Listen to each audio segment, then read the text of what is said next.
Today I'm going to be going over a patch that has some oscillator syncing and some frequency modulation, but it's more of like a sound effect rather than an instrument, but you can use it to add like suspense to a song. So on its own, it sounds like this. Pretty cool, but this is what it sounds like when you add it to like the beginning of a phrase of a beat.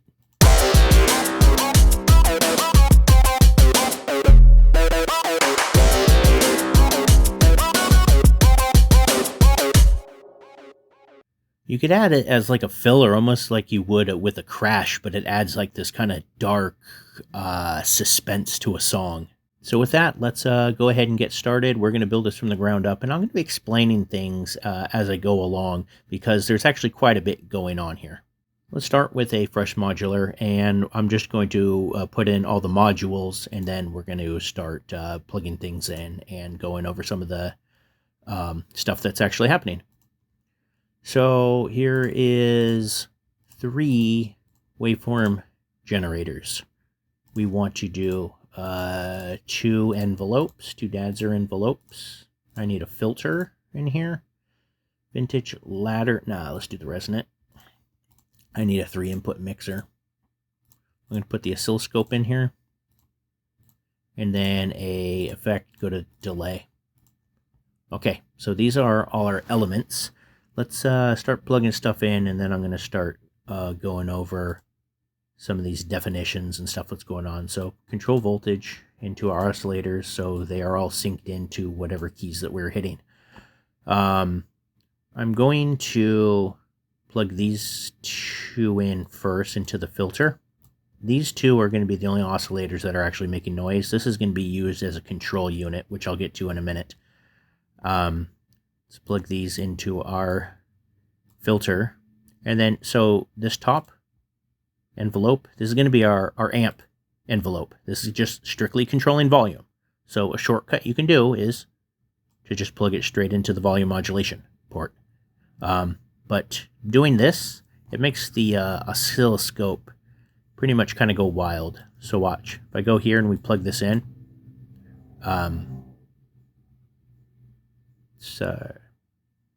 oh, I'm like, wait a minute, how come this didn't? It's this one. There we go. See, it's kind of always just fluctuating, which I don't want. It's a distraction to me. So in that case, I'm actually going to, let's take this out so it doesn't make noise. I'm going to plug our amp envelope into each of the oscillators.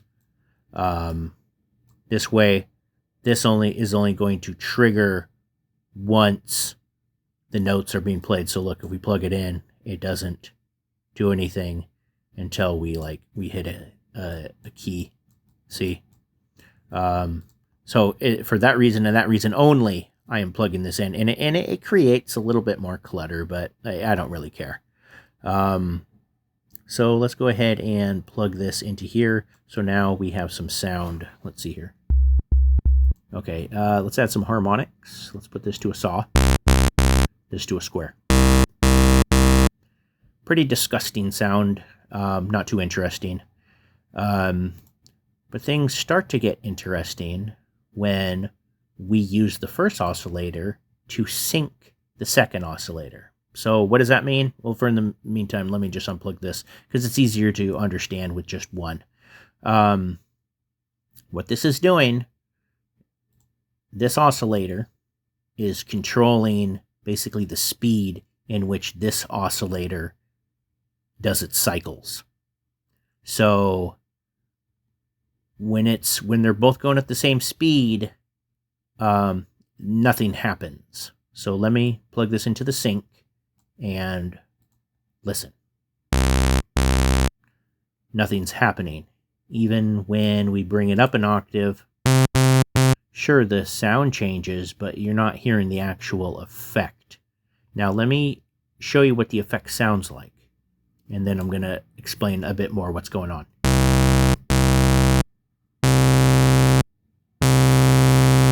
You hear that kind of crunchy, grindy sound? Not there. There, it's like that buzzy, grrr kind of crunch. grind, if you will. What's happening is this one wants to go at a faster rate than this, but this is controlling this one. So whenever this does a complete cycle, a cycle meaning one waveform, like if something's playing at 60 hertz, that's 60 cycles per second. It's one waveform. So do you guys understand what's going on here? So if this, right up here, this is the master oscillator, and this bottom one is the slave oscillator, and these are both sawtooth, so this is where it begins, this up ramp, and then drops down, then it restarts its cycle again. And this one's going slower because it's a longer waveform. This one's going faster, so it oscillates faster. Therefore, it restarts its cycle faster. But if the master one is controlling the slave one, this determines when the master determines when the slave is going to restart. So here's the bottom on the sawtooth. When it goes up, it's like, oh, okay, I reached the end of my cycle, time to start over. And it's like, okay, time to start over. And it's like, oh, wait a minute. The master says I need to start over now again. So therefore, I need to go all the way back to the beginning of my wave cycle. Even though I'm halfway through my second one, I need to restart my first cycle again. Therefore, it's given it transforms the shape of the wave, because it's not just a perfect ramp up and then down. It's ramp up, down, slightly ramp up. And this can vary depending on the speed of the master oscillator. It's also noteworthy that it doesn't matter what waveform that the master oscillator is. The only thing that matters is the speed in which it is oscillating. So whether you have a sine wave or a square wave on the master oscillator, nothing is different, because the speed in which it oscillates is the only thing controlling the slave oscillator.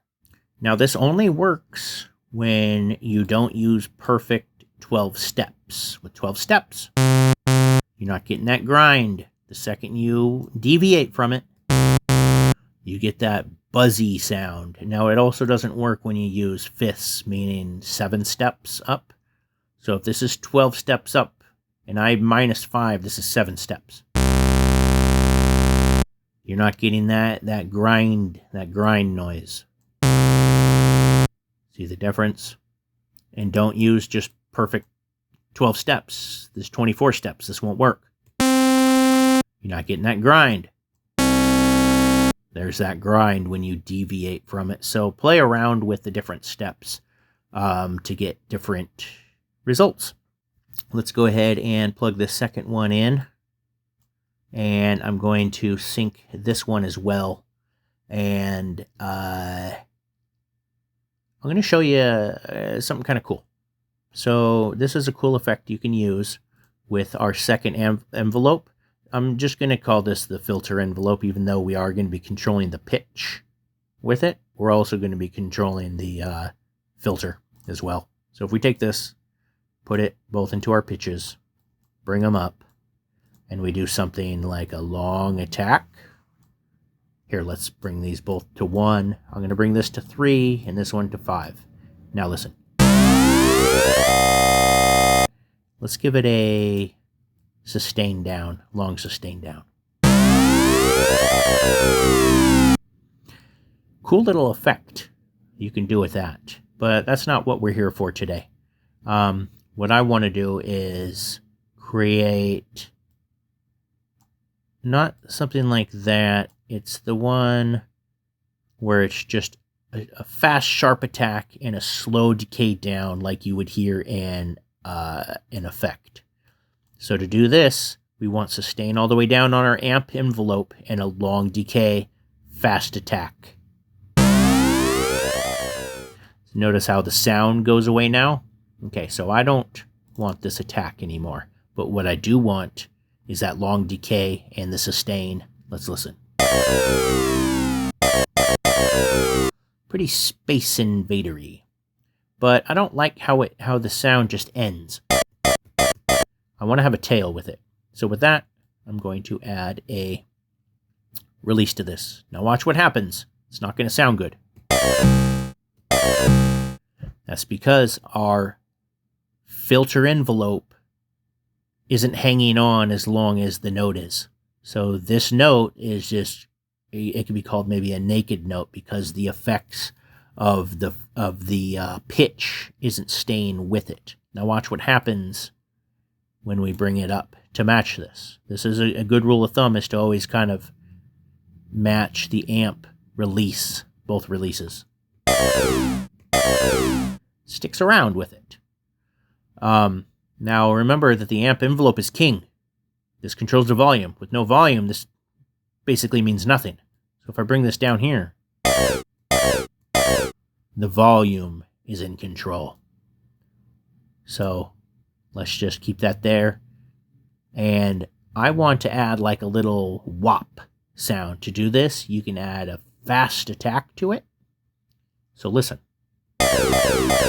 No whop. But if you bring it up, you hear it going woo like that. I think probably a little bit smaller.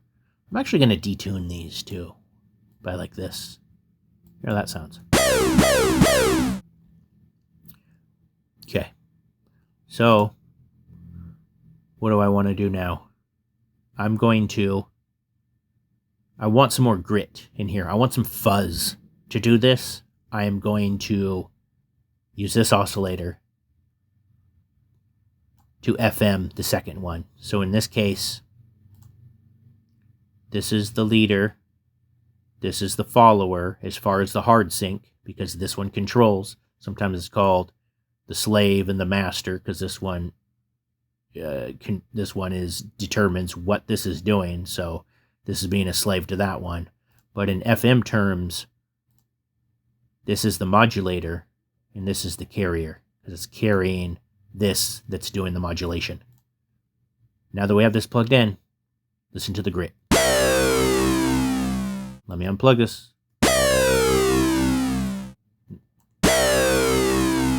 You're getting kind of more of that harshness. So now for one of our final steps is we want to take our amp envelope and also control the filter on here. So watch what this does.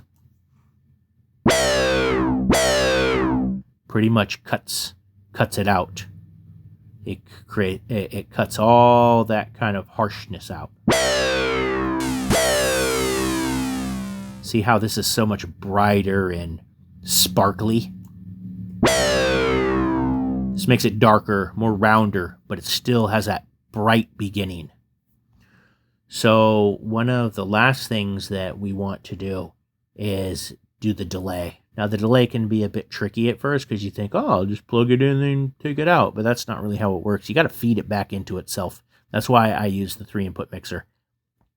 Take the out of our sound, bring it into the delay. Take the out of here, and you feed it back into itself. Now let's put it right here. Now listen.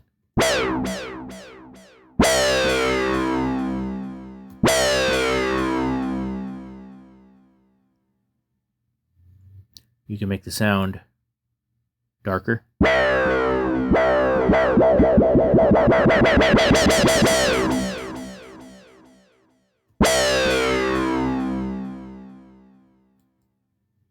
You can turn it down a bit. It turns the delay down. Turn it up. Much longer. But if you don't want it as long, I still think that it's too harsh. So what we're going to do for our final step is to turn this one down. Now listen.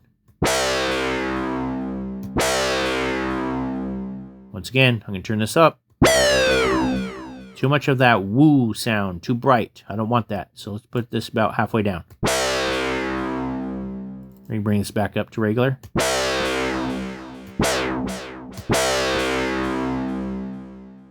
Pretty cool. So we can also add like a reverb to it if we want, if that's something that you're interested in doing. Let's see here. I think this is it. Yeah, let's add a reverb, because that's what I did for my original sound. So fills in that stereo space, makes it much wider, bigger, taller, if you will. So hopefully you guys learned something with this. There's actually quite a bunch of different stuff, man, that that we went over that you could start experimenting with and just come up with something cool. So anyways, yeah, thanks for watching. Cue the music.